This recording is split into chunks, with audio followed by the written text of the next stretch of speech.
Sudah terlihat ya? Ya, udah. Sudah. Kita bahas di materi yang kemarin tentang hidrogeologi dan banjir.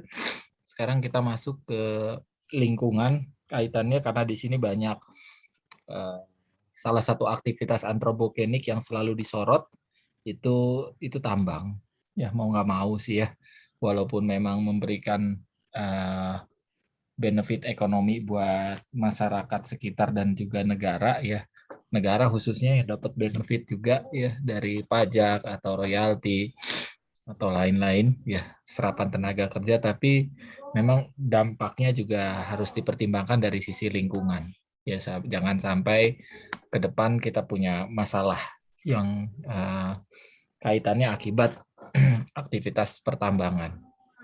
Ya, saya akan soroti khusus kaitan pertambangan, ya efeknya dari sisi kualitas. Kemarin kita banjir bicara sisi kuantitas, ya kuantitas itu jumlah air ternyata punya baik pengambilan ataupun jumlah air yang berlebih, kapasitas infiltrasi atau resapan berkurang ataupun memang naturalnya tidak banyak, itu imbasnya kuantitas.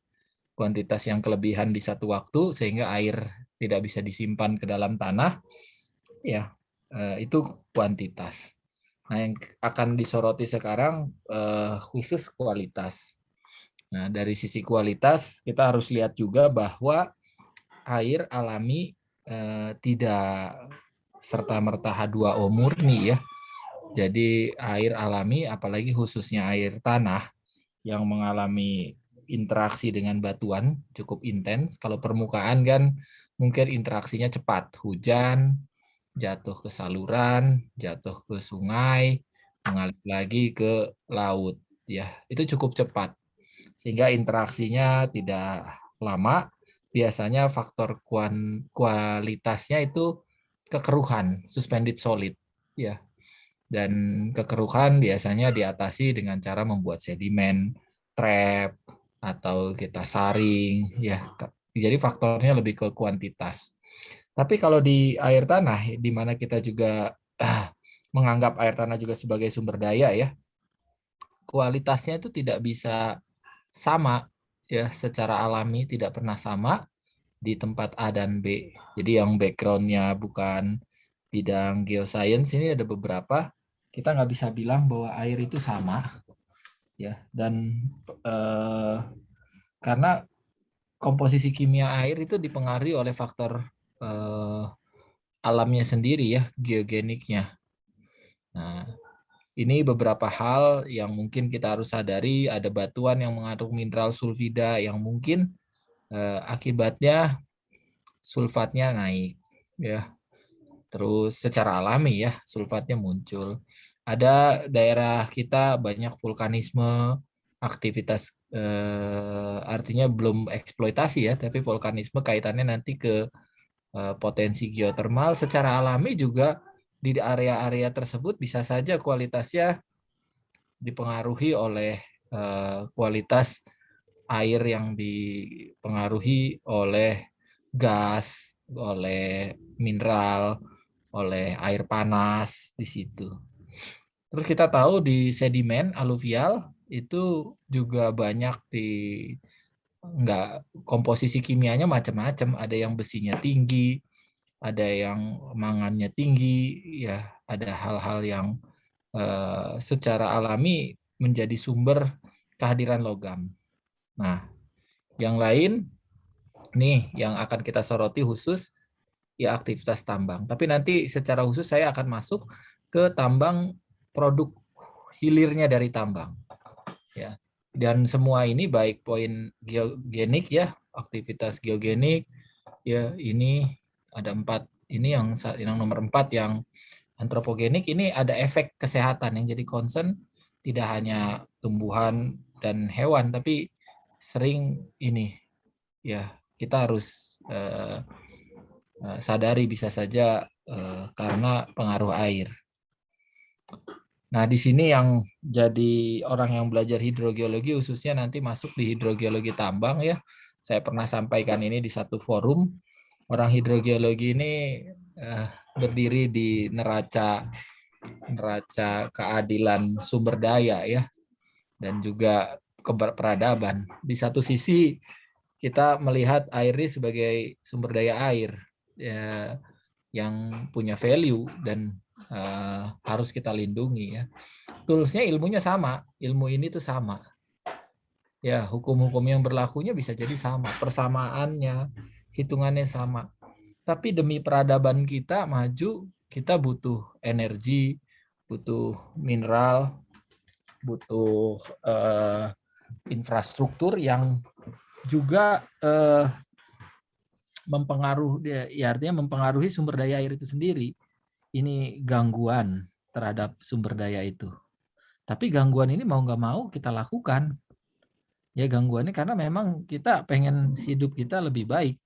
Ada yang namanya kemajuan peradaban ya.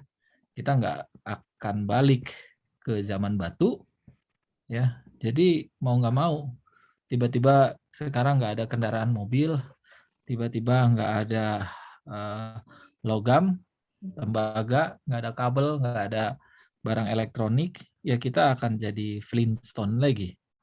Dan nampaknya ini kalau mau ya siapa yang mau gitu ya pilihan. Nah, ini tantangan kita ya yang belajar ilmu hidrogeologi bidang air ya. Karena air ini khasnya seperti itu. Punya peran sebagai hak asasi, punya peran sebagai barang ekonomi ya. Sumber daya air sendiri harus dilihat dari asasi, hak ya, dari hak, asasi, dan juga ini sebagai barang ekonomi. Ya, kita pernah bahas barang ekonomi dan hak asasi. Ini dua hal. Tapi ini juga gangguan-gangguannya ada panas bumi, sektor pertambangan, minerba, migas juga yang mungkin mempengaruhi sumber daya air. Nah, di kegiatan pertambangan ya khususnya eksploitasi sumber daya alam ya, pertambangan di sini. Ini targetnya orang hidrogeologi harusnya punya peran. Ini masalah yang muncul nih, jumlah air, debitnya, kualitas, bagaimana rekayasanya, pengelolaan. Nah, faktor risiko ini harus kita tekan. Risiko ini supaya dampaknya bisa terkontrol, dipetakan dan dikendalikan. Jadi bagaimana ini kita lakukan sebenarnya? Ya, jadi supaya kita bisa dapat nih keseimbangan ini tetap berjalan dengan baik ya. Neraca ini jalan lah. Walaupun mungkin di beberapa kasus kita akan lebih berat di sini ya. Jadi tapi kita tetap ingin peradaban maju, sumber daya air ada. Nah, saya lanjut ke yang lagi rame itu pengolahan. Jadi hilirisasi. Kalau kita tilik kembali hilirisasi, jadi oke lah pertambangan sekarang kita kayaknya lebih firm. ESDM itu punya acuan Kepmen 1827, terus terkait tata cara nambang yang baik ya, ada kajian geoteknik dan hidrogeologi yang wajib dilakukan di luar FS, yang mungkin sudah dikaji, sudah ada kira-kira seperti apa ya sebelum kita maju ke kelayakan teknis dan ekonomi. Ya, terus ada juga persetujuan teknis lingkungan, ya ada AMDAL, walaupun AMDAL ini kadang menjadi ruang perdebatan ya karena ada sisi yang luas ya cakupannya. Tapi hilirisasi itu menyisakan sesuatu yang apa ya? Kita pengen bikin pabrik, kita pengen bikin pengolahan, tapi sisanya itu tailing, limbah nih. Tailing, sisanya ini. Dan limbah ini harus dikelola. Ya, ada yang limbahnya basah, terus selari ya, yang disebut tailing dam, ada yang limbahnya kering, dikeringkan ya, dikeringkan, ada effort, dikeringkan dan di stacking, ditimbun ke atas, dari bawah ke atas, di stack ya, ditimbun, dry tailing ya. Nah, ini mau nggak mau harus diterima mengelola tailing ini karena kita pengen barang tambang tadi setelah digali, setelah ada tambang digali ya, terus diolah, ya ada pabriknya pengolahan ya. Setelah ini diolah, nah sisanya produk yang punya nilai, produk dan juga tailing. Nah yang dari ekonomi atau teknik industri harus disadari bahwa biaya ini juga harus kita consider ya, biaya tailing ya di situ. Jadi ini yang mungkin harus disadari oleh semua yang pengen hilirisasi. Hilirisasi itu menyisakan tailing sebenarnya. Nah, tailing tadi di beberapa tempat, ini contoh bentuknya selari ya, lumpur ya, bentuk lumpur. Ada yang ya seperti ini biasanya tipikalnya, waternya airnya 70%, solidnya 30%. Ini tipikal storage materialnya begini. Ya tentunya ada yang pasir, ada yang lempung ukurannya, dan materialnya ada kuarsa, ada yang besi, besi oksida, macam-macam.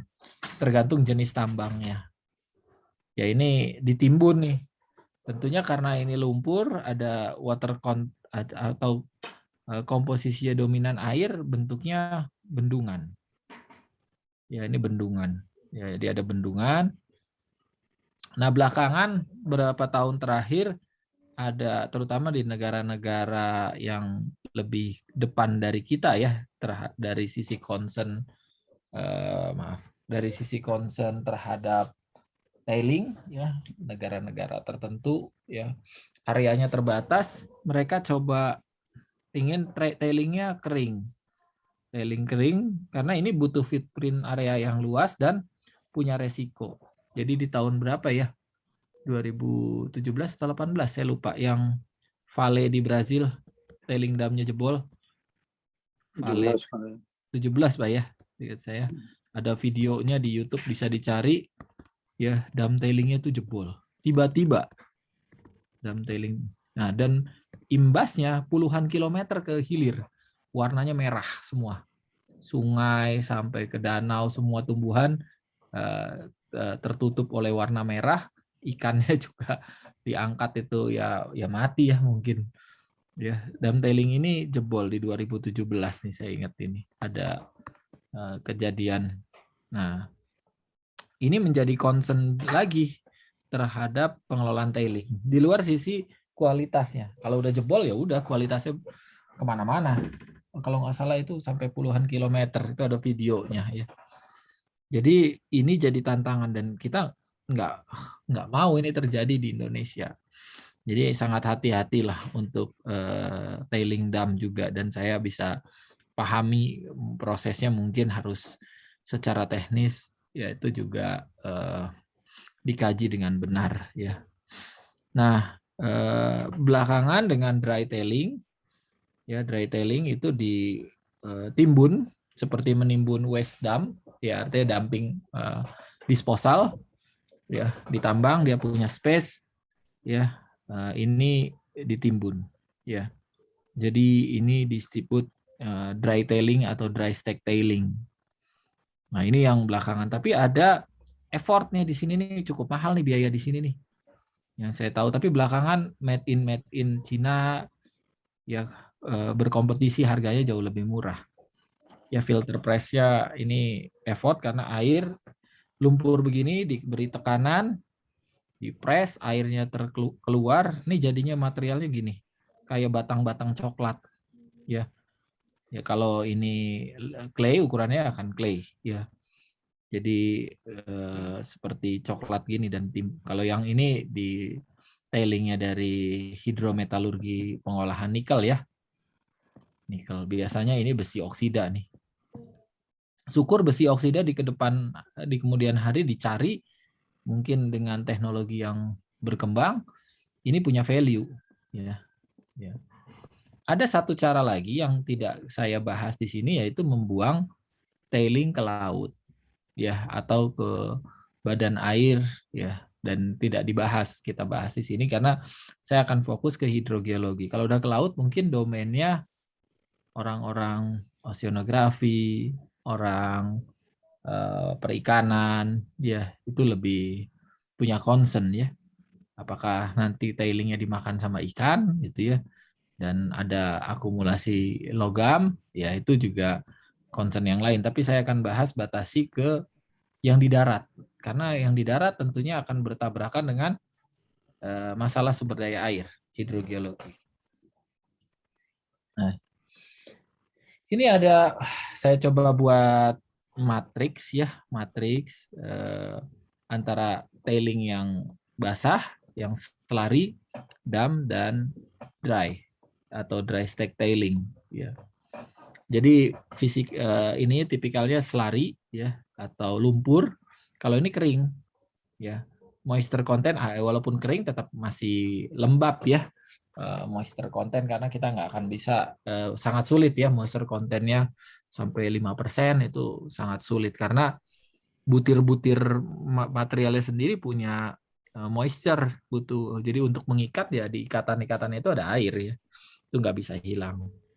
Nah, cara transportasinya ini dengan pipa dan pemompaan. Jadi lumpur dialirkan dengan pipa, kalau memang butuh tekanan atau ditarik dengan pompa. Ya, jadi tipikal transportnya. Yang ini bisa pakai truk ya karena benda padat ya, atau pakai conveyor. Ya, ada conveyor yang bisa bergerak tuh. Ya, nah itu trucking dan conveyor.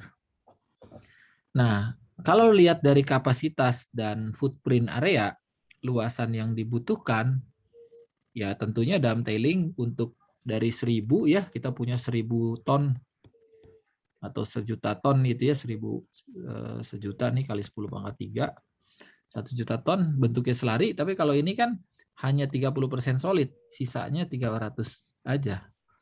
Ya, 30%-nya 300 aja. Jadi areanya bisa sepertiga lebih kecil. Karena airnya kemana? Airnya di hasil filter press ditarik lagi untuk ke pengolahan misalnya. Ya, jadi airnya itu.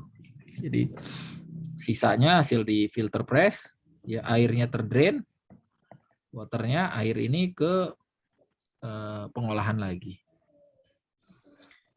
Nah, bendungan itu perlu di dam tailing, ya dibutuhkan bendungan karena ada sifat, ada air ya, air itu relatif lebih mudah bergerak, liquid, bisa ngedorong apa ya, ngedorong tubuh material itu, jadi perlu bendungan. Sehingga kalau untuk dry tailing, kalau materialnya bisa duduk di lembahan, bisa duduk di dataran, hanya diberi tanggul penahan, ya jadi tidak diperlukan bendungan. Oh, di bekas apa pit? Bekas pit gitu ya bisa. Nah, dari sini akan keluar hazard risk. Jadi ketika kita harus hitung nih resikonya, resiko apa ya, hazard itu bencana atau resiko masalah yang akan muncul di dam tailing selalu masuk ke high sampai ekstrim. Ya, kasusnya mungkin kalau sampai tinggi di atas sekian jadi ekstrim. Rainfall intensity-nya tinggi kayak Indonesia masuk ke ekstrim. Sekian kilometer di arah hilir dari fasilitas penimbunan tailing itu punya resiko yang cukup ekstrim kalau jebol. Ya. Nah, dari sisi dampak ke lingkungan, khususnya hidrogeologi yang saya sorot, itu karena gini, kita bayangkan kita punya limbah cair. Ini limbah cair, ini tempatnya. Ini bendungannya ya. Ini limbahnya cair. Ini ketika limbahnya cair, apa yang terjadi? Cair itu lebih mudah terinfiltrasi. Tanpa perlu, ini udah lebih mudah terinfiltrasi ke sistem air tanah. Ya, ke sistem air tanah di bawahnya atau di hilirnya. Nah, di sistem air tanah ini mudah terinfiltrasi sehingga ada potensi gerakan kontaminan itu lebih cepat. Ya, kasusnya gitu. Jadi kalau digambar ya, karena limbahnya sudah cair, sudah liquid. Yang mudah meresap kan yang cair. Kalau padat kan ya nggak bahkan meresap ke pori-pori batuan, ya, kecuali air lindinya, air leachingnya. Nah, jadi dam tailing ini dari sisi lingkungan, khususnya hidrogeologi, punya impact lebih cepat dan lebih besar, ya, lebih tinggi, karena limbahnya sudah mobile, bentuknya cair, ya. Untuk dry tailing, limbahnya relatif rendah. Kenapa? Ini kan benda padat yang kita timbun, benda padat. Di sini ada air tanah misalnya, ya. Ada air tanah. Nah, tapi untuk ini masuk mencemari, ini harus terlindi dulu, terleaching. Apakah materialnya mudah terlindi atau tidak nih masalahnya? Terlindi, sehingga air lindinya, air leachingnya yang masuk, materialnya sih tidak masuk. Kalau ini karena limbahnya ada airnya, ya lebih mudah masuk. Kalau ini dia saturated dulu, ya, setelah saturated ada hujan dulu, hujan ngisi air pori, habis itu habis saturated baru dia akan maju menjadi pencemar. Ya. Ada proses kimia juga. Ya, proses kimia apakah itu terjadi atau tidak. Nah, kalau di Indonesia terkait permit, ya, permit itu karena dam tailing ini punya ekses, kalau dia jebol itu cukup jauh failure-nya. Misalnya gini, karena ini air, ketika ini jebol, ya, di bagian hilirnya ini ada rumah, ini bisa sana, ya, karena air kan liquid, bisa bergerak sangat jauh, bahkan sampai mencari lembahan-lembahan, sungai atau danau, ya, atau sampai ke laut, ya, sehingga impact-nya besar, sehingga ada KLHK tentunya, sungai, Komisi Keselamatan Bendungan, ya, Kementerian SDM itu sendiri, ya, Balai Teknik Bendungan. Tapi kalau dry tailing, ketika failure misalnya, ya, ketika failure, ini tailingnya, ini tempat ada tanggulnya. Nah, ini failure. Karena ini materialnya solid, failure itu ya fasilitas biasanya nggak akan jauh, hanya dekat fasilitas tambangnya. Dia gerakan tanah itu kan tidak seperti air, ketika bendungan itu jebol, air itu akan jauh sampai kemana-mana itu.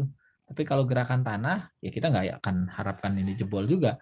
Tapi yang akan terganggu itu beberapa ratus meter paling dari lokasi failure-nya. Jadi kalau ini gagal, ya kita sebut ada risiko kegagalan. Keduanya punya risiko kegagalan tentunya. Baik, walaupun sudah dihitung, hitungan itu kan ada parameternya, ada uncertainty-nya juga, ketidakpastian. Sehingga kalau jebol ya ini nggak jauh, ya.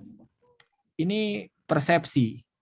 Nah, ini persepsi. Saya kemarin ya nanti saya mau diskusi mungkin kalau jadi sama Pak Darto ke tempat ini. Pak Darto Dairi itu kemarin nanya. Mereka ditolak terus dam tailing. Dairi nanya ada opsi ke dry tailing. Nah, itu jadi kalau yang sekarang penuh. enggak, Dairi Prima Mineral, Pak. Dairi Prima Mineral yang kita sering yang saya sering jalan-jalan yang Iya. yang Bumi Resource lah, yang di Iya, ya. Yang dulu punya ini ya. Ya. Cuman sampai sekarang kan belum punya pabrik pengolahan ya, Pak. Iya, Jadi iya. dia ngajukan opsi dam tailing ya awalnya. Cuma masyarakat, kita tahu masyarakat di Sumatera Utara khususnya keras ya. Dalam artian relatif karena butuh footprint areanya.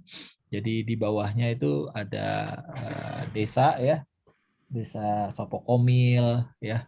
Itu menolak daerahnya direlokasi, kan itu lembah. Sopokomil kan sawah-sawah, ada lembah. Iya. Itu yang mau dijadikan penempatan tailing, ya digenangkan dengan tailing. Nah, itu masih ada ya penolakan ya. Nah, mereka mencari alternatif tailingnya, apakah mungkin dikeringkan baru ditempatkan di tempat yang footprintnya sepertiga lebih kecil. 30% tidak perlu harus di lembah. Kalau air kan harus di tempat rendah ya. Nah itu juga nggak tahu nanti diskusinya baru by WA ada teman yang di situ nanya gitu. Nah itu juga jadi persepsi publik. Ini belum terjadi aja udah persepsi publik. Saya bilang persepsi, akseptan. Ya kita bayangkan kalau saya punya ada bendungan, memang saya juga misalnya saya sebagai warga di situ, kalau jebol gimana? Habis saya ini ya keseret air limbah gitu ya, lumpur. Nah, Chandra dan Nakaton di sana masih ya. kalau Agaton kan Chandra di ini Pak di Batang Oh, Toru Chandra di di sini ya. Agincourt. Sekarang di. Chandra udah keluar, Nah, Agaton di Agincourt. Nah, apa Agincourt itu sama Gus ya. ya dekat di kalau ini kan Batang Toru Hmm. di Tapanuli Selatan sekarang, Tapanuli Tengah, Kabupaten Hmm. Baru, Tapteng, dulu Tapsel itu, pecahan dari Tapsel. Ya, kalau Dairi ini kan di Sidikalang, ya, Jadi kalau Kabupaten Dairi, ibu kotanya Sidikalang. Ya. Nah, jadi ini kalau yang Agincourt ini lagi mencoba kajian dry tail. Jadi mereka suka ngirim sedang ya. sampel, ya sampel dry tail itu lagi kajian. Jadi kadang suka ngirim sampel untuk uji XRD, XRF ke lab juga itu, ya untuk dry tailnya dia. Nanti uji lindinya dilakukan di lab lain, Intertek ya. Mereka pakai ALS dan Intertek uji lindi. Karena benda padat, terus kalau di lindi kayak gimana ya. Nah, persepsi publik itu juga agak lebih ringan ya, karena impact-nya kita bisa yakinkan hanya 200 meter, 300 meter, 400 meter dari area penembanan. Kalau ini bisa kilometer, 10 kilometer, 10 kilometer. Ya. Nah, kapasitas treatment yang ini kan yang diatasi ketika ini harus kalau ini nggak semua masuk ke pabrik, ya air ini kan dipompakan lagi walaupun dam tailing, air dari dam tailing ini supaya nggak penuh-penuh biasanya dipompakan lagi ke pabrik. Tapi ketika hujan besar ada overflow, ini harus dilewatkan ke spillway dan mungkin harus masuk ke water treatment. Ataupun kebutuhan pabrik tidak besar, tetap aja airnya dipompa ke water treatment supaya bendungannya nggak penuh. Nah, kapasitas water treatment-nya besar. Ya karena air hujan yang jatuh di catchment-nya itu harus kita tanggulangi. Ya, karena kalau udah kontak sama benda ini, air apapun walaupun kualitasnya gimana itu masuk kategori air limbah. Ya. Nah, untuk yang ini water treatment capacity, air lindinya yang kita handle. Air lindi dari mana? Air dari hujan, ya yang kontak di permukaan, walaupun di permukaan ini harus ditangkap, ya dry tailing. Juga air yang mungkin dari bawah. Jadi di bawah itu harus ada penangkap lindi sistemnya, kayak subdrainase ya, drainase di bawah. Ya kayak aquifer buatan dan di bawahnya ini harus ditangkap oleh water treatment. Sehingga beban water treatment sebenarnya lebih kecil dari dry stack tailing dibanding dam tailing. Ya. Nah, cuma masalah dari sisi cost ya. Ini capital and operational cost. Ya karena ada tambahan tadi filter press, terus metode penempatannya juga tidak pakai pipa aja. Kita harus conveyor atau tracking, ada doser juga mungkin. Nah, ini lebih mahal.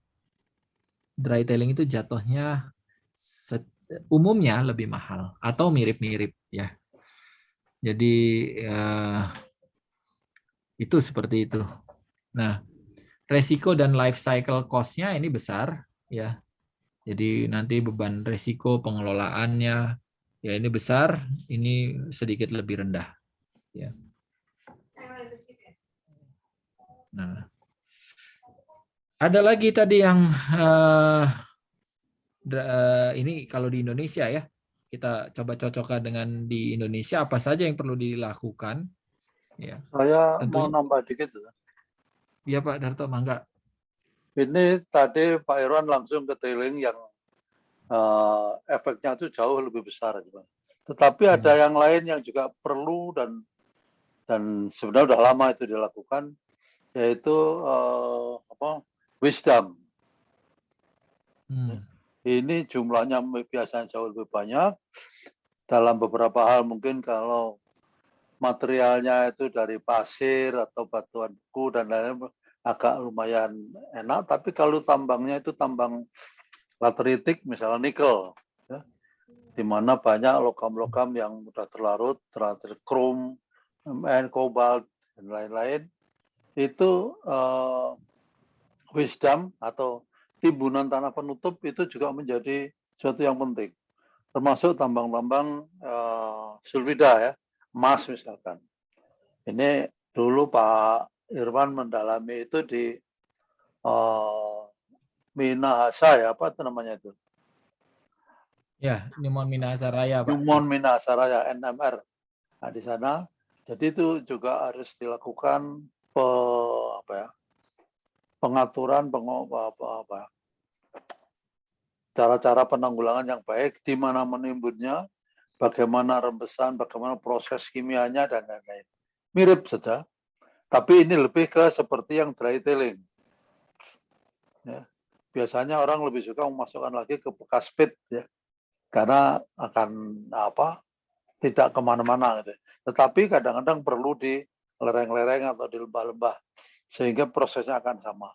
Harus ada dam, penguat, ada pengumpul, dan kemudian juga ada wetland atau fasilitas untuk pemurnian sebelum dilepas ke perairan bebas. Nah, kalau untuk tambang-tambang sulfida, di mana biasanya yang kaya itu tidak banyak tempat tertentu, tapi yang mempunyai mineral-mineral mudah bereaksi dengan air itu luas sekali. Sehingga kadang-kadang malah kalau di tambang emas itu ada air panas juga itu, yang juga mengandung logam-logam atau unsur-unsur yang tidak diinginkan. Kemarin Pak Irwan juga baru pulang itu dari tambang emas yang menghasilkan air panas juga itu. Nah, ini sama saja. Kalau ini malah lebih cocok lebih dekat dengan yang wet tailing yang ini, yang dam tadi itu harus diatasi. Jadi tidak hanya tailing ya, yang perlu saya ingatkan bahwa ada hal lain yang perlu kita lakukan. Demikian juga nanti kalau kita tambang bawah tanah juga demikian. Air yang masuk dan keluar lagi juga harus diolah dan seterusnya. Itu aja. Jadi, tapi prosesnya bisa sama, bisa mirip, hanya kadang-kadang memang kandungannya beda-beda. Di daerah asam, daerah yang basah tentu akan berbeda. Di daerah aluvial, timah misalkan, dengan di daerah yang sifatnya mineral sulfida tentu akan berbeda. Nah, itu yang harus kita ketahui dengan baik. Oke, Pak Irwan. Baik, terima kasih Pak Darto. Ya, tadi saya loncati masalah Wesdam, penanganan material disposal, yang artinya pada saat nambang tuh nggak semua bagian yang kita gali itu punya nilai dan akan diolah. Ada batuan samping sekitar mineral atau batuan berharga yang harus ditimbun. Nah, kadang batuan ini sendiri bisa menimbulkan masalah dari sisi kualitas. Kalau dia misalnya unsur kimianya terganggu oleh air dan oksigen yang membentuk tertentu ya. Nah, itu terima kasih Pak Darto. Ya, saya itu masukan atau tambahan mengenai Wesdam ya. Nah, cuma Wesdam ini oleh KLHK semua full dihandle oleh ESDM. Disposal atau Wesdam karena dianggap bukan limbah B3 walaupun bisa saja lebih parah hasilnya daripada limbah B3 gitu. Ya, yang disebut limbah B3 kalau sudah kena proses. Jangan-jangan yang kena proses malah dia lebih stabil. Sisanya silika aja misalnya. Kan silika lebih stabil. Nah, ini kadang teman-teman di pemerintahan juga ngambilnya entah pembisiknya dari mana juga nggak tahu juga saya. Ya. Kita lanjut. Nah, ini kita perlu kajian untuk tadi mitigasi resiko itu kan perlu ada kajian. Jadi ini yang biasanya dilakukan oleh orang-orang geoscientist atau engineer ya perlu ini nih, geotechnical rock and soil investigation di bawah itu seperti apa. Kondisi hidrologi dan hidrogeologi ini perlu ya. Karena kaitannya yang akan menjadi penerima beban lingkungan itu biasanya badan air. Ya, penerima beban itu badan air dari sisi lingkungan. Kalau geoteknik itu kan resiko terjadinya failure, ada resiko hilang, rusak, mati dalam kondisi kalau failure. Tapi nggak failure pun, resiko hidrologi dan hidrogeologi itu tetap ada, nggak bisa hilang. Ya, tidak ada gangguan kegagalan teknis ya. Resiko hidrologi seperti disampaikan Pak Darto tetap ada, airnya melindih, ya, airnya meresap ke bawah. Nah, ini tetap jadi. Sehingga perlu ada investigasi. Nanti saya sedikit ke case study ya. Setelah ini. Selanjutnya ada engineering design yang harus di-approve oleh pemerintah. Kalau pemerintah sudah approve, harus tanggung jawab juga. Ya, artinya dia kan yang menilai dan akhirnya memberi izin sama-sama. Kalau nanti masyarakat ada komplain, pemerintah harus siap. Untuk tailing dam, ya kajiannya ditambah.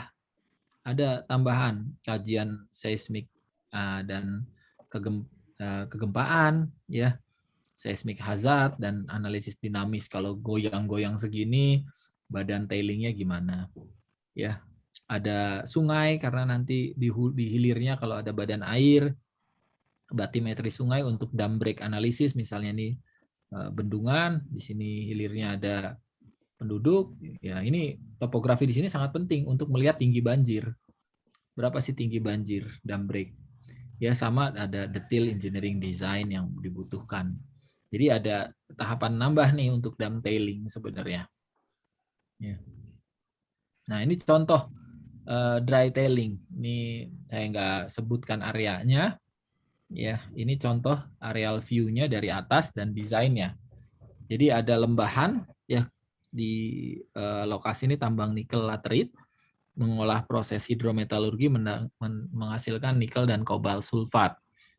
Ya, kebetulan ITB lewat PT Lapi ITB itu dipercaya membuat desain, sampai sekarang juga mensupervisi pekerjaannya karena ini kayaknya pertama ya dry tailing dari hidromet nikel ya.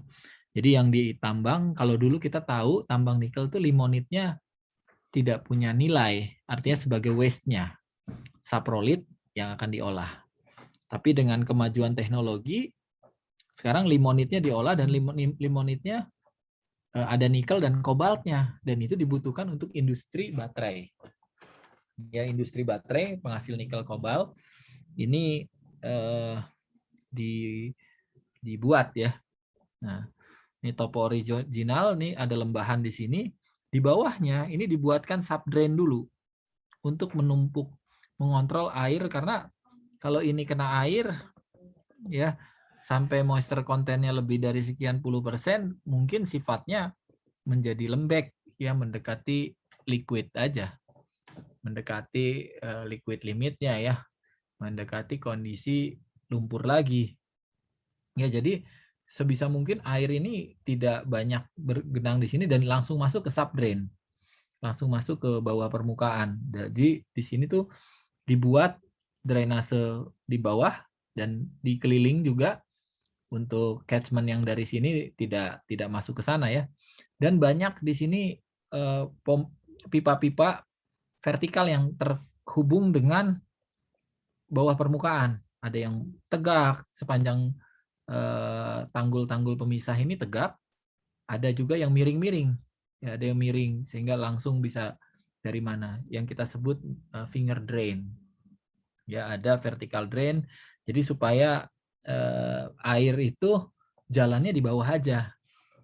Ya, ini juga rekayasa engineering atau rekayasa teknis dari sisi hidrologi, hidrogeologi.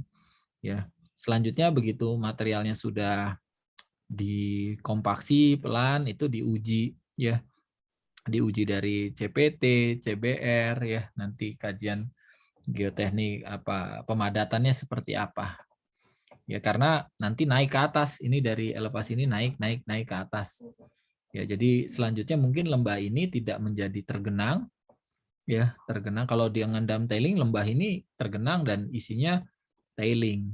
Nah, kalau genangannya sudah nggak ada, isinya lumpur, kita nggak bisa injek ya, karena tidak dilakukan perawatan dengan pemadatan. Kalau ini ya terus-terusan dipadatkan ya sampai naik ke atas.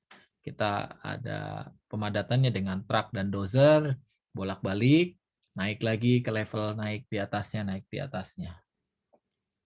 Saya yakin yang dari tambang nih paham ya operasionalnya, kebutuhan alatnya, dan cost-nya pasti lebih mahal daripada kita gelontorkan pipa saja. Pipa lumpur digelontorkan lewat pipa, digenangkan di sini. Tapi footprint-nya ini mungkin kalau lewat dam tailing baru 1 tahun kurang atau berapa bulan penuh ini. Tapi dengan yang ini karena yang airnya sudah dipres, dikeluarkan, jadi bentuknya padat. Ya, ini contoh.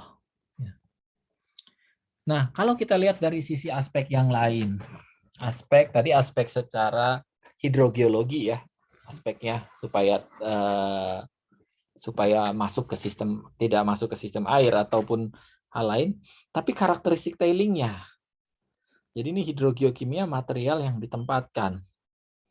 Jadi material yang ditempatkan itu sudah firm, hampir semua kata-kata di permennya dan PP-nya, semua hasil industri atau olahan dari industri pertambangan, ya pengolahannya, itu masuk dalam kategori LB3.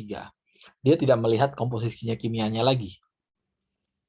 Yang dipertimbangkan itu kalau sudah melewati proses. Nah, harus dilakukan beberapa uji karakteristik. Ini uji pelindian.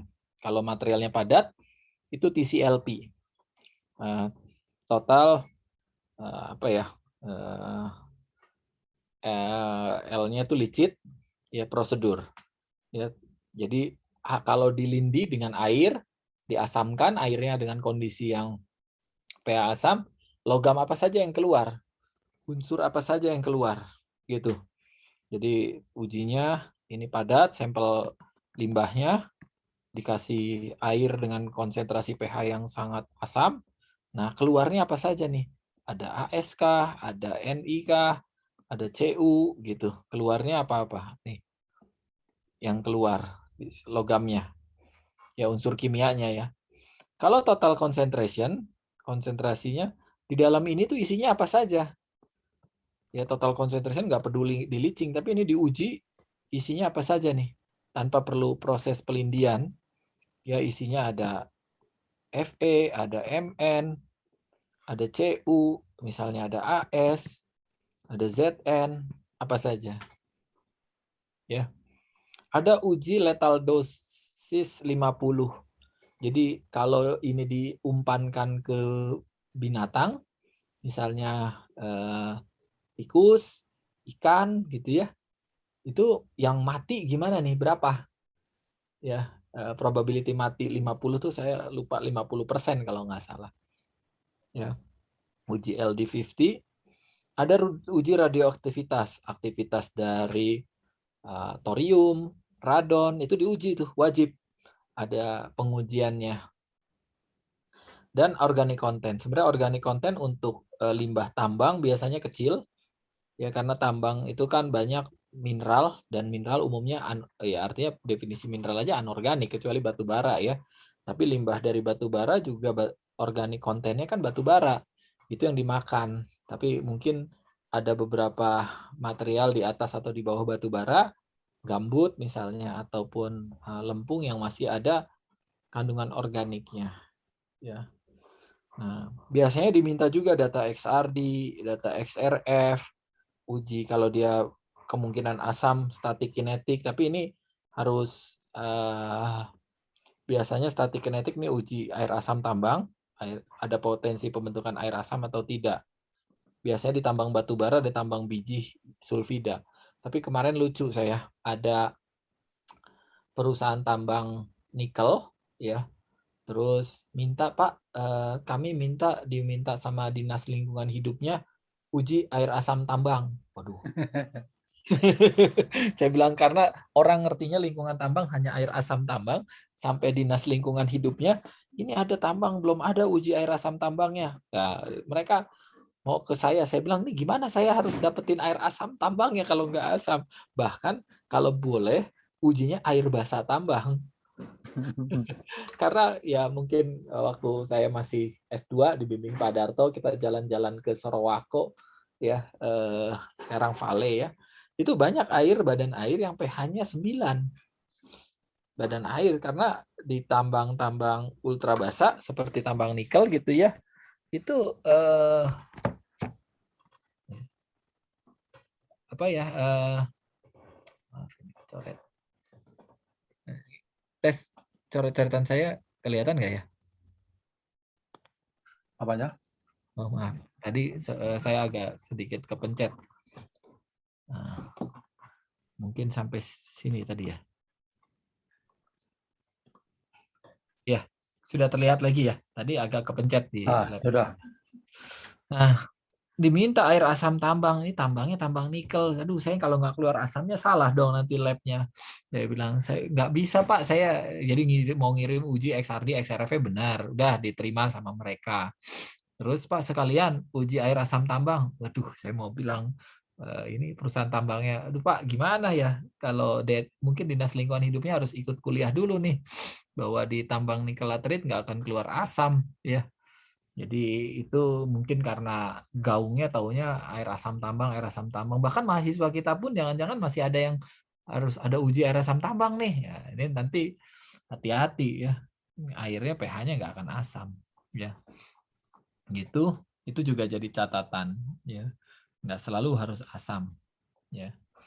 Nah, tipikalnya itu ada logam-logam atau mineral pembawa logam itu yang tersisa, biasanya tersisa yang jadi concern ya, jadi concern itu arsen, Cn, Pb, Cd, Zn, fluoride, Fe, Mn untuk beberapa endapan Au.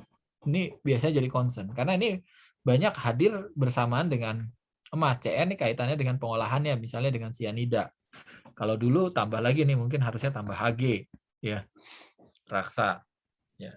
Jadi ini tipikalnya. Untuk endapan tadi nikel, Cr itu jadi concern, Cr, Ni, Fe, Mg, Mn ya, itu yang jadi concern. Ya Cr nih tahun CO. tambah Co kobaltnya ya.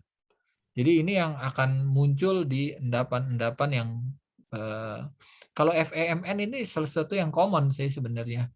FeMn itu di Antapani ya, di Bandung gitu ya. Ini tinggi-tinggi nih datanya Badan Geologi.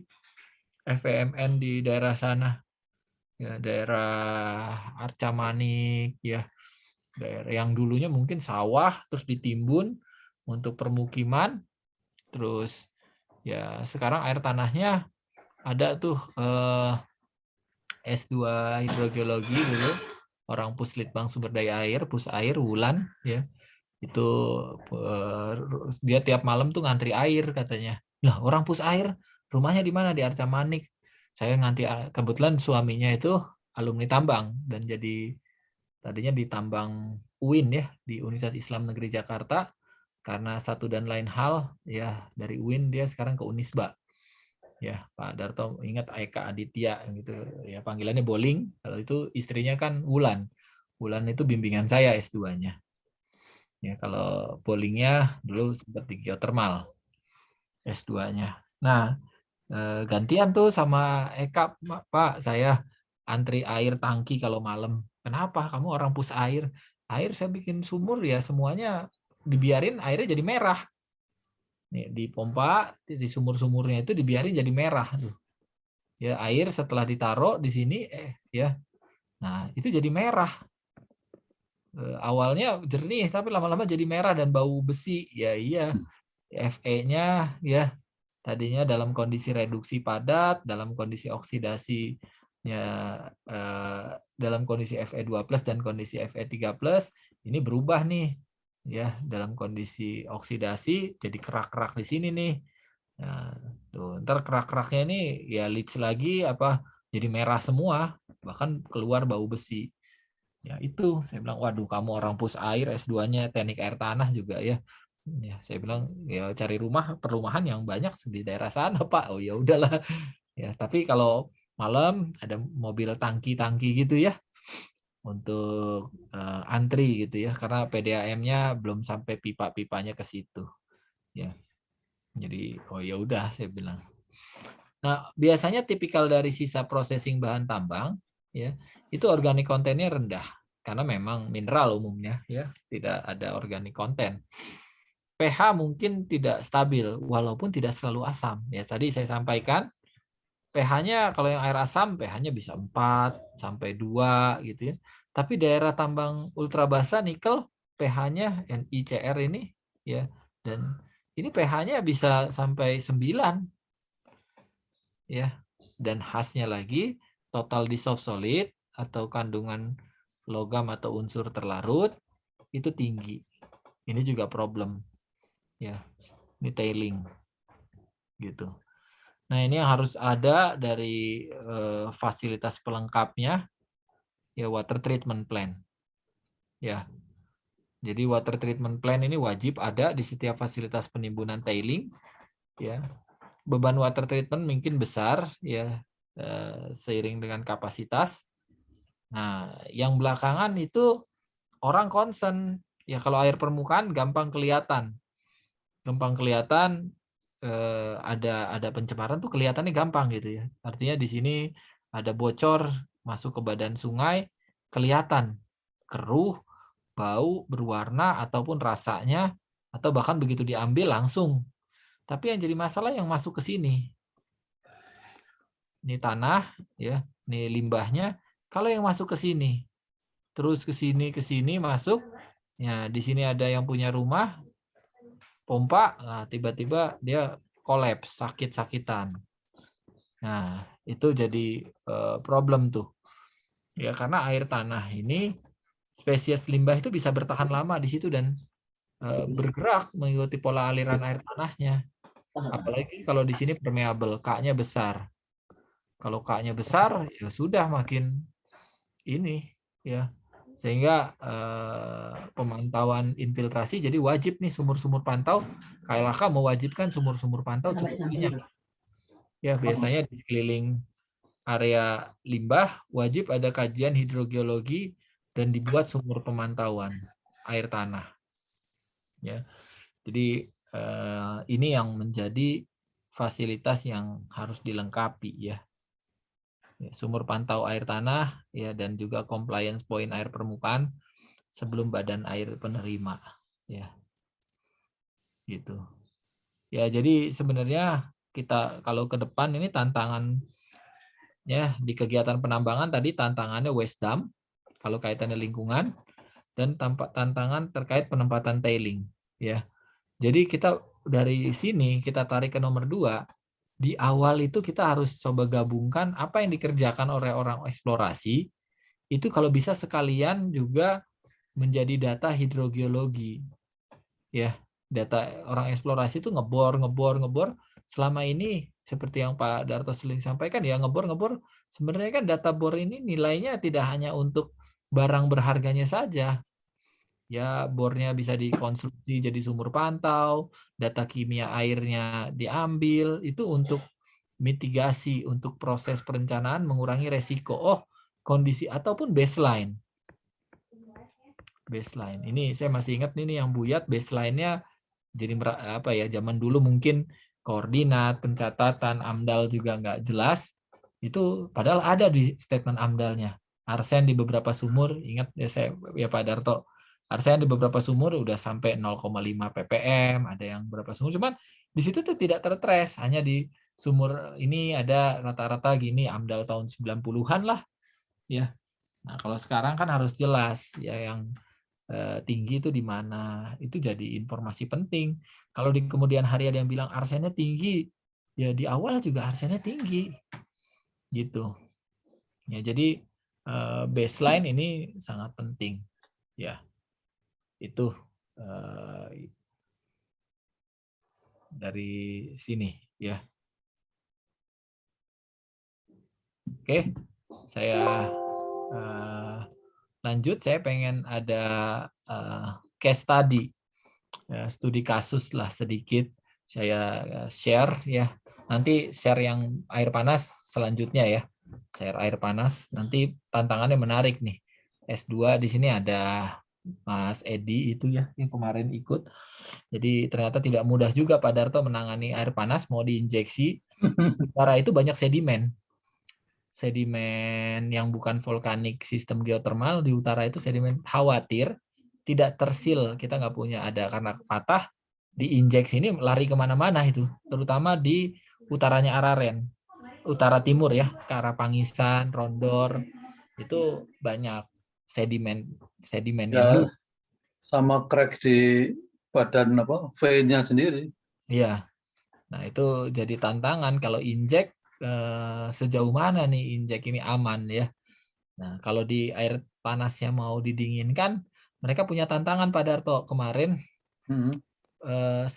itu dia kemungkinan akan full pakai rekomendasi. Kalau sekarang kan mereka setengah-setengah. Rekomendasi LAPI dan bukan LAPI. Dulu kan kita vertikal 2 tering aja banyakin karena mereka space di bawah itu sempit ya.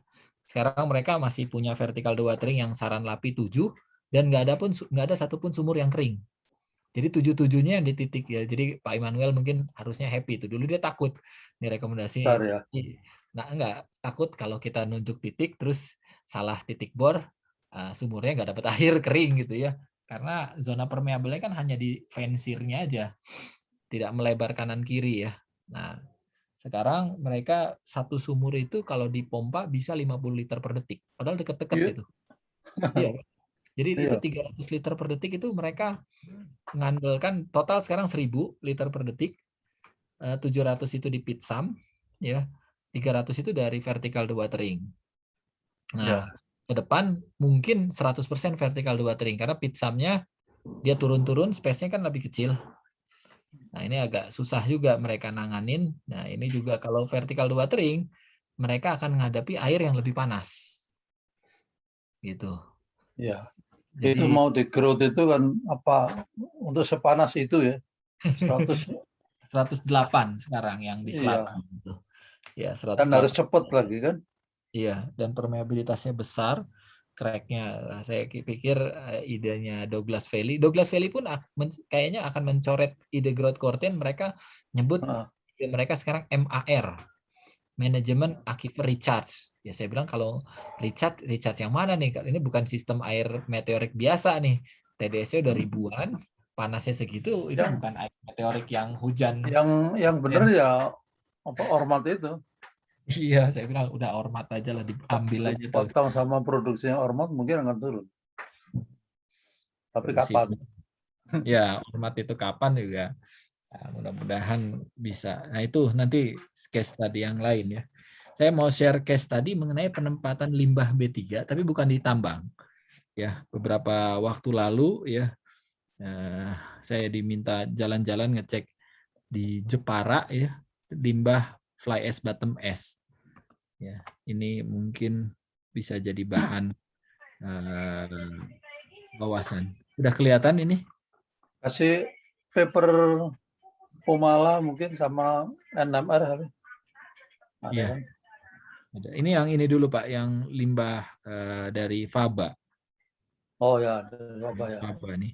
Faba juga limbah ya. Nah, sekarang nih problemnya itu kayaknya baseline mereka dan desain mereka tuh salah. Menurut saya ya. Jadi ini jadi mereka akhirnya kaji sebelum nutup, ini kan mau ditutup nih penempatan Faba ini karena sudah penuh dari kapasitas sudah 98%. Nah, ternyata airnya TDS-nya tinggi-tinggi, Pak. TDS-nya tinggi-tinggi di fasilitas sumur pantau, kloridanya tinggi. Nah, kloridanya tinggi, terus besi FMN-nya juga tinggi.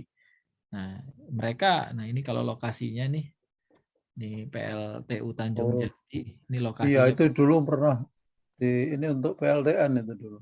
buat nuklir Pak ya. Tapi saya nggak tahu nih benar PLTN kemarin ngukur di sini radonnya Pak itu puluhan ribu. Enggak, ini yang lokasi kedua, Bondo. Kalau Ya, satu ini lagi Bondo, di Pak. Kalau yang satu lagi di apa itu namanya sebelah timur, sebelah Ini timur. Bondo, Pak. Memang desanya Kalau Bondo. Bondo, kampungnya Kalau dulu Cipto. udah dekat Juwana situ di timur. Tapi ya sama Hmm. saja karena ada patahan di Muria yang untuk PLTN mungkin apa tidak aman lah, jadi batal. Iya. Ya, ini landfill-nya, ini area landfill. Nah, sumur-sumur pantaunya ada, dan ini area penduduk nih, yang hijau-hijau ini masih area penduduk di ke selatannya, ini area ini penduduk, ini area PLTU-nya beserta fasilitas landfill Faba-nya di selatan, ini landfill Faba-nya. Nah, yang jadi masalah ya, ini saya langsung ke masalah hidrogeologinya, nih data geologi teknik ya, ini masih ini GPR juga dilakukan. Nah, ini GPR. Ntar saya coba. Nah, hidrogeokimianya. Jadi TDS-nya itu segini semua nih, ribuan nih. Ya, TDS-nya tinggi-tinggi. Tapi kalau di sumur warga yang di tanah asli ya, tanah asli ini bagus-bagus, TDS-nya ini bagus-bagus. Kecil-kecil lah ya, warnanya hijau nih TDS sumur-sumur warga nih. Tapi kalau yang punya mereka jelek-jelek semua. Nah, baik di hulu dan hilirnya punya mereka. Nah, ini jadi catatan nih. Nah, ternyata kalau salinitas, semua nih daerahnya mereka, kalau salinitasnya dari klorida ya dan salinitas, ini warnanya air laut semua isinya. Saya nggak tahu apakah ini intrusi atau jadi kemungkinannya mereka kan ini tanahnya lunak Pak Darto, lempung awal. Ada data SPT-nya. Biasanya ada fasilitas besar begitu kan, tanah lempung itu direkonstruksi lah ya, diganti Pak. Boulder, pasir gitu kan. Pasir, boulder. Nah, ini laut.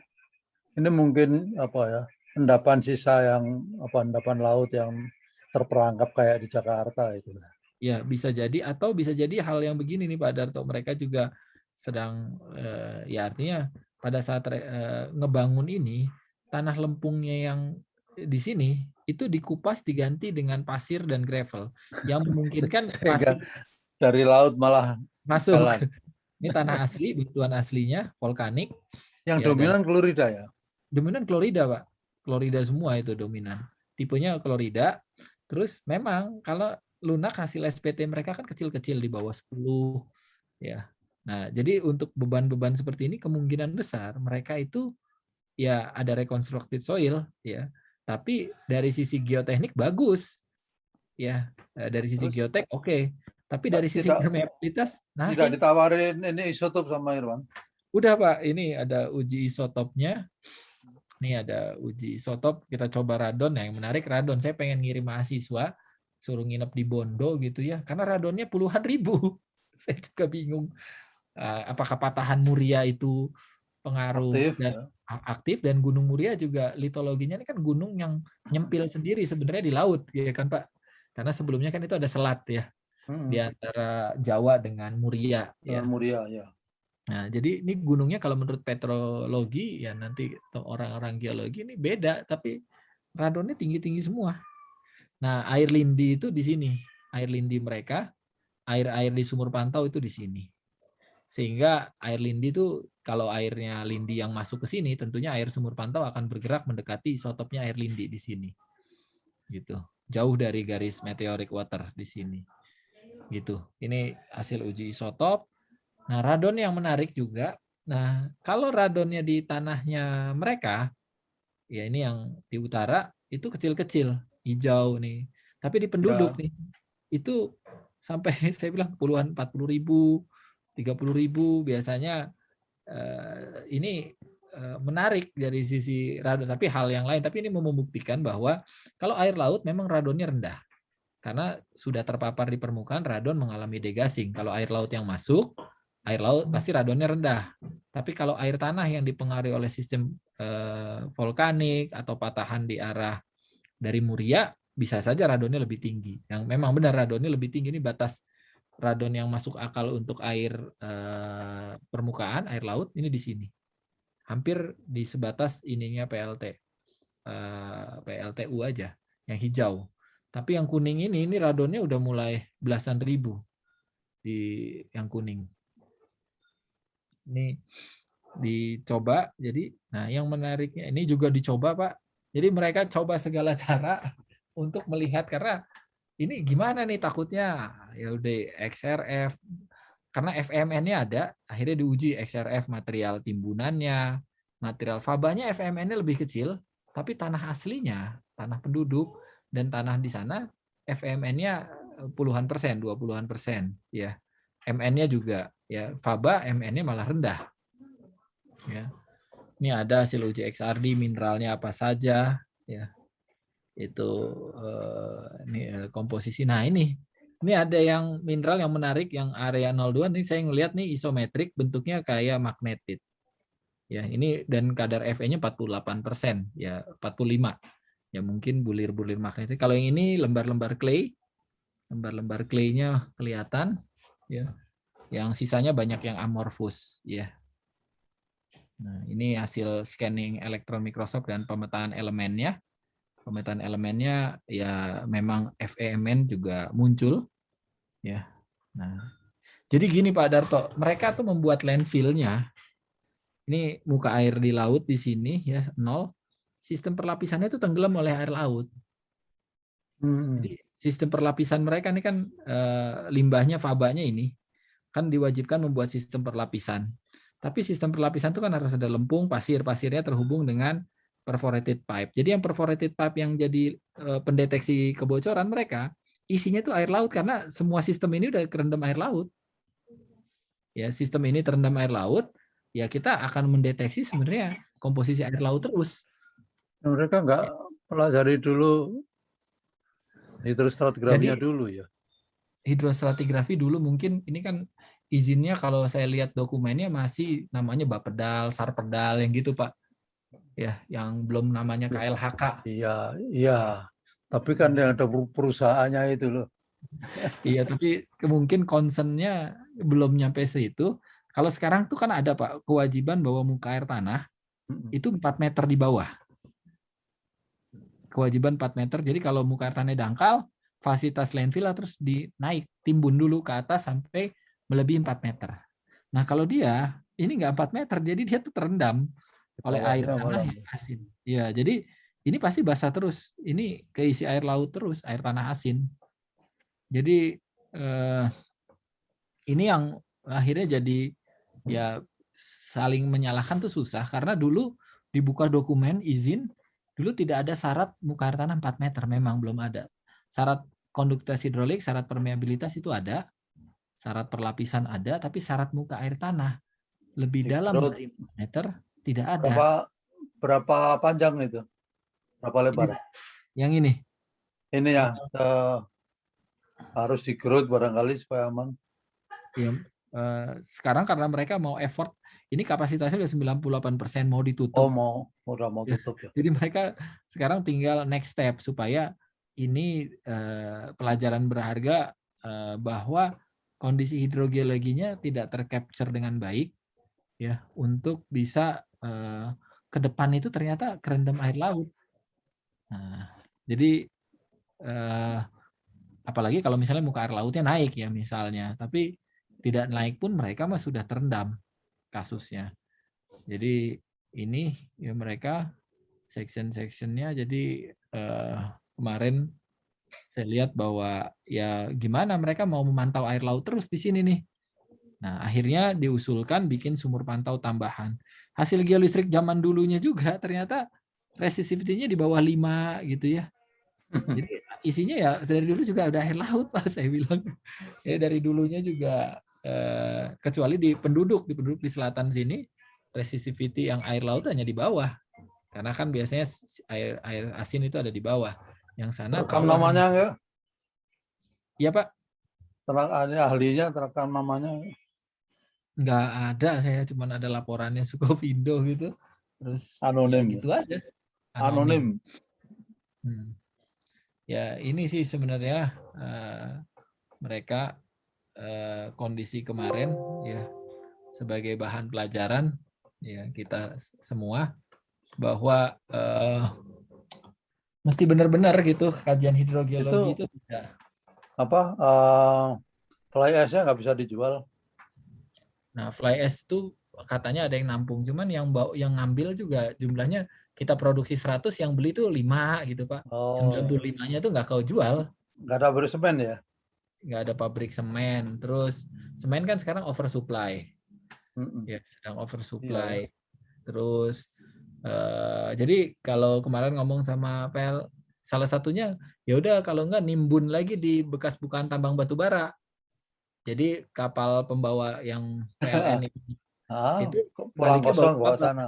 Iya, timbunin lagi ke tambang batu bara. Oh, di Ya, sananya belum selesai. di sananya belum selesai. Belum lagi ngangkut faba itu kan benda ringan ya, artinya density-nya kecil. Jadi aur-auran kalau batu bara ditaruh di kapal, di tongkang. Iya.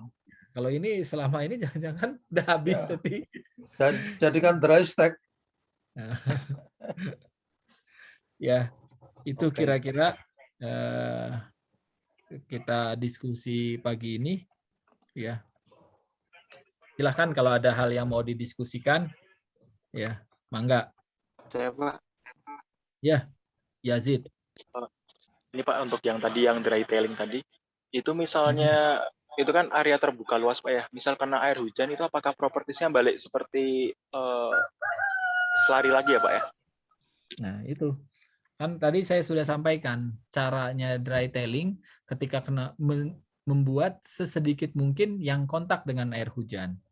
Jadi di permukaan sebelum ditimbun nih ya, itu disiapkan pipa-pipa yang vertikal dan incline, yang finger drain, yang connect ke subsurface. Jadi kalau air hujan masuk, jatuh, dialirkan, dimiringkan ke arah jalur pipa tadi. Nanti yang basah hanya di permukaan tuh. Ya di atasnya dikasih pipa ini, sebagian ada yang kosong, sebagian ada yang isi gravel. Gravel tuh diisi gede-gede pipanya untuk nyaring lumpurnya. Jadi kuncinya memang memainkan supaya air tidak masuk banyak-banyak ke dalam tubuh material dry tail, menghindari dia balik ke sifat liquidnya lagi. Nah, caranya gimana? Jadi banyak di situ pipa-pipa vertikal dan incline, ya. Jadi kita sebut dengan finger drain. Finger drain itu kayak jari di bawahnya, tengahnya lengan kita naikin ke atas seperti begini gitu ya. Gitu. Jadi ini ketemu di permukaan. Di bawah ini ke saluran drainase di bawah. Jadi ketika hujan ini masuk ke situ, diarahkan pada saat penimbunan tuh miringnya arah timbunan ke arah pipa-pipa itu. Ya. Itu Berarti emang kira-kira yang sebelum dia meresap diusahakan dia udah masuk ke dalam pipa itu ya Pak ya? iya, sebisa mungkin 80% air tercapture yang jatuh ke tubuh dry tail. 20%-nya mungkin di atas basah, dikupas lagi yang basah, ya terus kita timbun lagi yang kering gitu. Karena ya khawatir memang balik ke sifat liquidnya lagi ketika kena air cukup banyak gitu. Tanya lagi Pak, Ya, untuk yang tadi PLTU aturan ini Pak, muka air tanah 4 meter di bawah permukaan, itu ketemu angka 4 meter, itu apakah estimasi dari misal ada pemadatan tanah kan ada bangunan, terus nanti misal maksimalnya masih di bawah 4 meter, atau dari mana Pak ya angka 4 meter itu? nah 4 meter juga saya nggak tahu angkanya, tapi aturannya 4 meter. Tetap di atas 4 meter ada sistem perlapisan, lempung. Di atas, jadi muka air tanah 4 meter di bawah, nah di atas itu ada lempung, lempungnya ada lempung ke-1, terus pasir, lempung kedua, itu ada. Nah, tapi kenapa harus 4 meter? Itu angkanya saya tidak ikut menyusun angka, atau siapa yang menyusun angka, saya nggak tahu. Ya, tapi 4 meter itu sudah ditetapkan. Ya, jadi fasilitas alasnya landfill itu ke air tanah itu harus dalamnya 4 meter. Kalau nggak 4 meter sih, kalau deket kayak tadi, ya apalagi kerendam. Fasilitas perlapisannya kayak tadi kerendam oleh air tanah. Jadi digali dulu dia muka air tanahnya, terus air tanahnya nanti rebound, balik lagi ngerendam fasilitas landfill. Ya. Ya, baik Pak, terima kasih. Mungkin ada lagi yang lain? Pak Irwan? Ya. Izin. Pertama, mungkin nyambung tadi dulu yang air tanah, itu kalau misalnya tadi dekat laut, berarti 4 meter itu dari pasang tertinggi lah ya? dari muka air tanah, muka air tanahnya kan berapa nih? Kalau air laut mungkin 0,2 di atas di 0,2 MASL ya. Ya topografinya 1 meter. Jadi di atas lah, jadi dia dari nilai tertinggi. Muka air tanah tertinggi. Artinya muka air tanah kan diukur dulu ya berapa bulan gitu ya. Nanti muka air tanah tertingginya sekian. Nah, kita harus naik 4 meter dari situ. Idealnya yang tadi itu sebenarnya PLTU tadi itu tidak membuat pit. Sayangnya mereka membuat pit.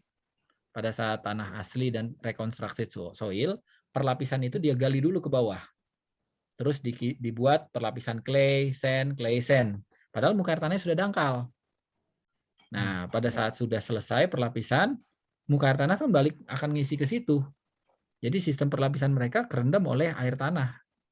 Nah, kalau kondisi muka air tanah dangkal yang sekarang, boleh nggak muka air tanahnya hanya 2 meter, 3 meter? Boleh, tapi rekayasa. Salah satu rekayasa itu pernah di Kalimantan Tengah. Saya nge-review PLTU di Pulang Pisau, itu dinaikkan. Jadi dinaikkan, dia bikin tanah lagi, naik ke atas, bikin ada tanggulnya, terus dinaikkan, muka tanah kebetulan di situ 2 meter. Dia naikkan 3 meter, sehingga jarak sistem landfill dengan muka air tanah mereka 5 meter. Karena dia naikkan 3 meter, muka air tanahnya kan tadinya 2 meter di bawah. Tapi dia mau nimbun di situ. Jadi dia naikkan dulu tuh tanahnya. Naikkan dengan cara cari material, tanah, terus baru diganti clay, sand, clay, baru naik limbahnya. Jadi timbunan landfill itu adanya di atas. Jadi kita bikin ke atas, kayak bikin stadion dulu mereka itu. Waktu itu dikelilingin dulu, terus adanya di atas. Kalau kasus yang tadi itu kan sebenarnya mereka membuat, saya tanya mereka tanah direkonstruksi, sebagian tanah diganti dengan gravel, boulder, dan pasir. Terus mereka gali itu untuk khusus bagian landfill. Nah, setelah digali, ya mungkin muka air tanah belum balik. Dikasih clay, dikasih sand, baru limbah, ternyata itu udah kerendam dengan air tanah asin. Ya, dia tidak menghindari jarak muka air tanah, malah terendam gitu. Oke. Kemudian kembali ke depan sedikit Pak, yang tadi di awal ada geogenik sama antropogenik, tadi antropogenik katanya ada dampak kesehatan. Kalau geogenik sendiri ada nggak ya? Ada dampak kesehatan geogenik kan gini. Artinya penyebab arsen itu kayak di Bangladesh. Arsen itu tinggi, tapi itu geogenik. Bangladesh itu delta plain dan mungkin rombakan dari ujungnya tuh Himalaya kan ke Bhutan, dari selatannya Bhutan itu baru ada Himalaya, Nepal, Bhutan, baru Bangladesh. Nah, itu batuan-batuan dari sana, dan Bangladesh kan dataran ya. Nah, itu wilayahnya 70% arsennya udah di atas baku mutu WHO. Nah, ini faktornya geogenik. Arsen geogenik di dunia banyak kan dari daerah seperti dataran banjir. Ada akumulasi. Arsennya itu kalau arsenopirit mungkin lebih stabil. Tidak mudah leach, tapi arsen sebagai pengotor atau impurities yang tidak membentuk mineral, ya bukan, itu gampang leaching.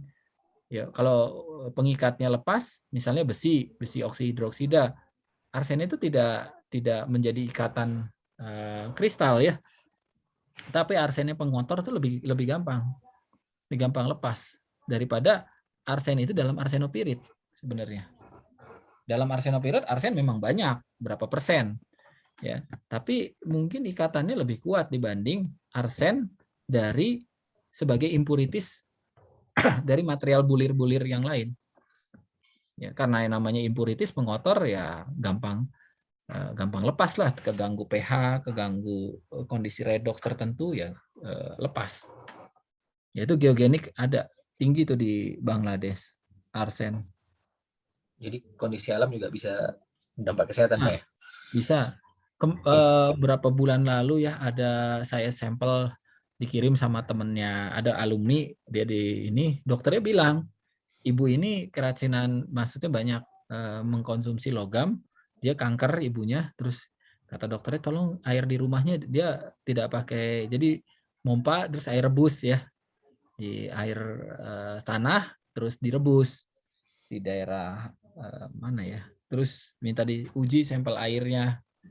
Kenapa? Saya bilang, ini katanya dokter bilang ibunya itu mengalami akumulasi logam dari air apa yang dikonsumsi, kemungkinan air minum. Ya, seperti itu. Ya saya belum tahu hasilnya, itu dokter nanti. Ya saya ujikan aja kimia airnya, keluarnya ini memang ada komposisi yang tertentu, FeMN tinggi, AS juga ada. Jadi silahkan dokter aja yang selanjutnya itu komposisi. Kadang yang sifatnya geogenik itu banyak yang killing me softly. Killing me softly itu karena konsentrasinya tidak langsung membunuh. Jadi misalnya saya dikasih arsen atau sianida dengan konsentrasi tinggi, tentunya langsung mati. Tapi arsen dengan 0,01 ppm atau 10 ppb itu nggak mati saya. Tapi akumulasinya itu yang mengakibatkan di masa depan ada muncul kanker, penyakit, dan lain-lain. Ya. Oke.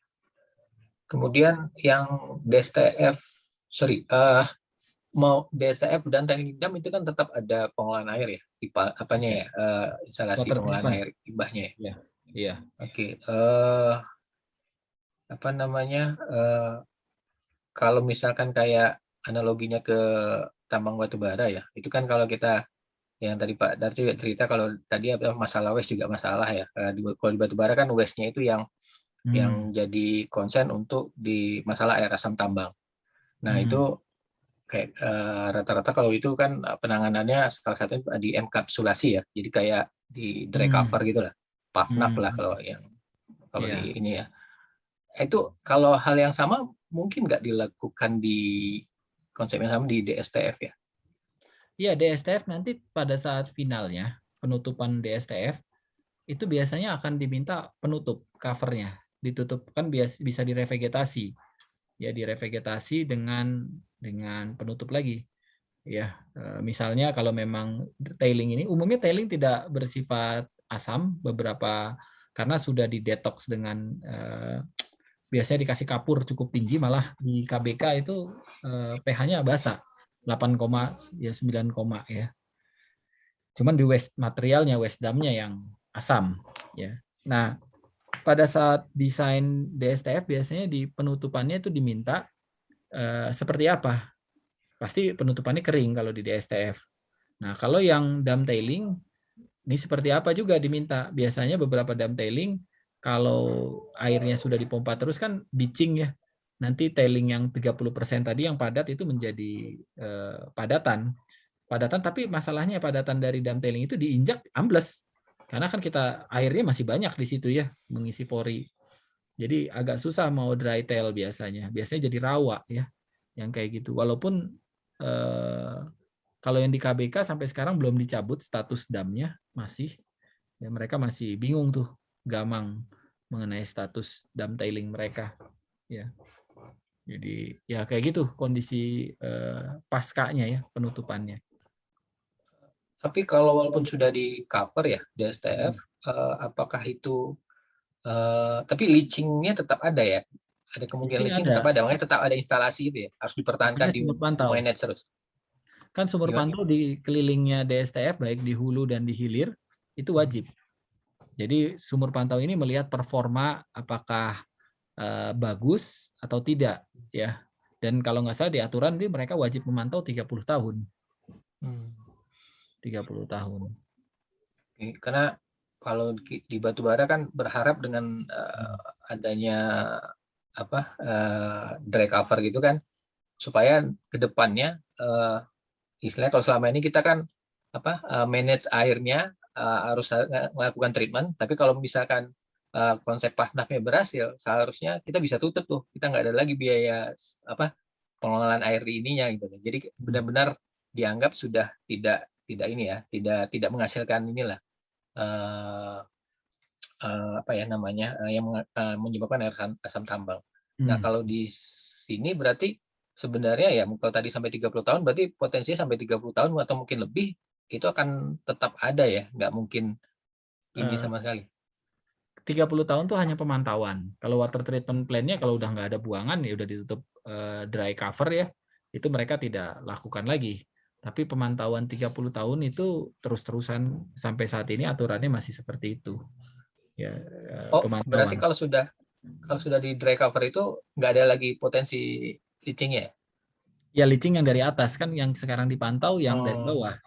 Yang dari atasnya kan sudah Oh. ditutup tanah lagi, dikasih soil, revegetasi, sehingga dia tidak kontak lagi dengan air ya. Tapi masalahnya leaching yang di bawah sini yang mereka pantau. Tapi sifatnya pemantauan.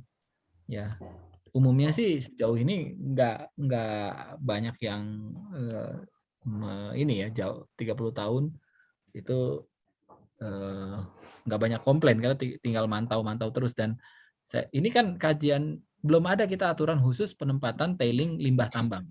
Ini aturan untuk landfill untuk limbah non tambang. Cuman khusus tambang tuh landfill belum ada. Sehingga DSTF didekati dengan landfill. Landfill itu penempatan tempat pembuangan sampah, tempat pembuangan limbah industri, ya. Khusus tambang itu sebenarnya nggak ada, sehingga aturannya itu didekati dengan aturan landfill. Waktu itu sempat KLHK minta bikin gitu ya, cuman nggak tahu khusus tambang itu landfillnya yang khas itu seperti apa, sehingga bisa jadi nggak perlu sama dengan perusahaan ataupun penghasil limbah yang lain, ya. Itu ada tambang emas yang umurnya pendek 10 tahun, 5 tahun, masa harus mantau 30 tahun misalnya. Ya, apakah pemantauannya mesti seperti itu? Dulu pernah ada masukan dari forum komunikasi pengelola lingkungan tambang tuh. Ketuanya Pak Tony Gultom tuh. Pernah saya diminta untuk ini kayak gimana, cuman pemerintah bisa nggak bikin aturan permen khusus landfill khusus tambang. Ya. Oke, berarti Gitu. pemantauan aja ya. Kalau dari sisi treatmentnya ada lagi. Oke. Nggak ada lagi Kemudian pemantauan. Terakhir tadi ada simulasi transport kontaminan itu harus dibuat ya. Itu maksudnya untuk kebutuhan apa Pak ya? Kalau misalkan nanti udah dibikin simulasi, ada batasannya nggak? Kalau misalkan ya mungkin ada pembahasan tertentu atau aturan tertentu yang mengakibatkan kalau simulasi seperti ini nggak boleh gitu loh. Itu gimana ya? Simulasi memberi prediksi. Jadi kadang-kadang pemberi izin itu melakukan simulasi kalau nggak dikasih landfilling nggak kasih impermeable zone. Ya, ini sebaran kontaminan akan lari sejauh sekian. Sehingga sumur pantau setidaknya mengcapture radius itu. Ya, sumur pantau ataupun kena sampai badan air nggak atau sampai isu ke permukiman kalau kontaminan pelamnya jauh. Sehingga bisa saja sumur pantaunya harus dipantau sampai ke cukup jauh. Karena dari simulasi 20 tahun itu bisa nyampe 5 km misalnya. 5 km itu ternyata ada badan air, danau atau sungai ataupun penduduk. Ya. Sehingga salah satu masukan, dari simulasi itu bisa sejauh itu, berarti kita harus mantau segitu. Walaupun simulasi belum tentu benar ya. Ingat simulasi belum tentu benar, tapi bisa jadi guideline kita, bisa sampai sejauh itu loh gitu. Nah, kita bisa nangkep atau menentukan titik pantau misalnya yang jauh juga di situ. Misalnya penduduk, sumurnya ada dedicated dengan penduduk, sumur pantaunya dekat situ. Ya, kira-kira itu. Berarti lebih untuk penentuan posisi sumur pantaunya ya? Iya. Oh, oke. Oke, makasih. Oke. Ya, itu ada yang lagi mau kuliah lagi itu yang PSPPI, Pak Fahri ini jam 9 kuliah ya? Kuliah umum ya, kalau nggak salah. Saya nggak bisa, ada kuliah lagi. Yang PPI ya, saya lupa PPI itu hari apa, hari sini jam 9. Ya. Terus ada yang ini lagi. Ya. Belum masuk absen. Ya, mungkin itu dulu yang bisa saya sampaikan. Ya, terima kasih Pak Darto. Ya, dan lain semuanya yang lain. Kita tutup kuliahnya. Assalamualaikum warahmatullahi wabarakatuh.